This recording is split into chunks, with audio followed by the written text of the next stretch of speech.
Hello. Christmas came early this year in Venezuela.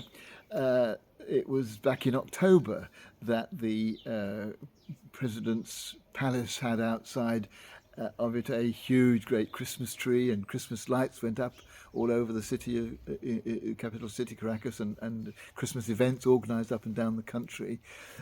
It was all part of a plan by President Maduro to call Christmas events in early in order to distract people. He wanted them to feel good. He wanted them to feel positive about the current situation, to be enjoying it so much they didn't want to countenance any change to the way things were being run. Because after 11 years in power, he had just lost an election and he didn't want to admit defeat.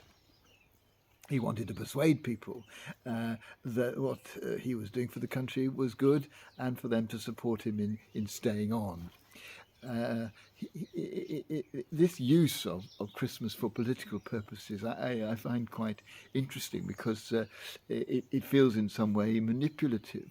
But actually, there is, and in that case, of course, it was, but there is about the Christmas story a very political context.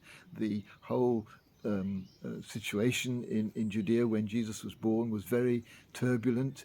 The Emperor Augustus had deposed a king who he had put there as a puppet king, but he was doing a pretty bad job of it.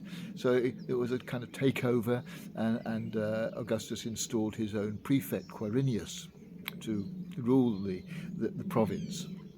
And this caused riots and rebellions, especially when Quirinius instituted the census, which was designed to enable taxation to be organised. And that was the census, of course, that led Mary and Joseph to go to Bethlehem. It was a very political situation into which Jesus was born.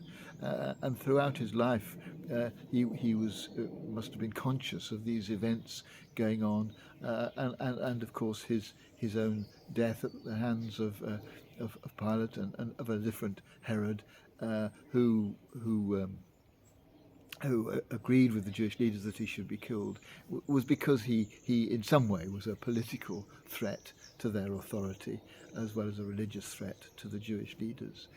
And so this sense that Christ was engaged in the political life of his community and of his time is an encouragement to us to realize that we need to be so too. Indeed, whether we're Christians or not, engaging with politics and social change is important. But I think particularly when sometimes it's said that religion and politics shouldn't mix, we need to counteract that very strongly.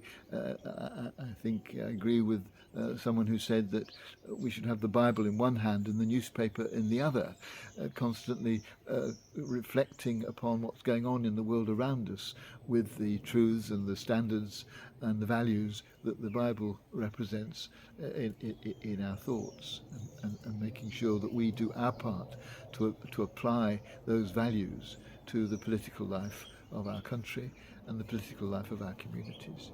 And so a reminder today that whilst we prepare for what I hope will be a good Christmas, a quiet Christmas, a Christmas away from some of the challenging things of our daily lives, that actually when we get back at the end of the holiday to normal life again, engagement in politics, engagement in trying to create a better society through change which often needs to be political, is something that we could valuably contribute and would be part of what Christ would invite us and encourage us to do.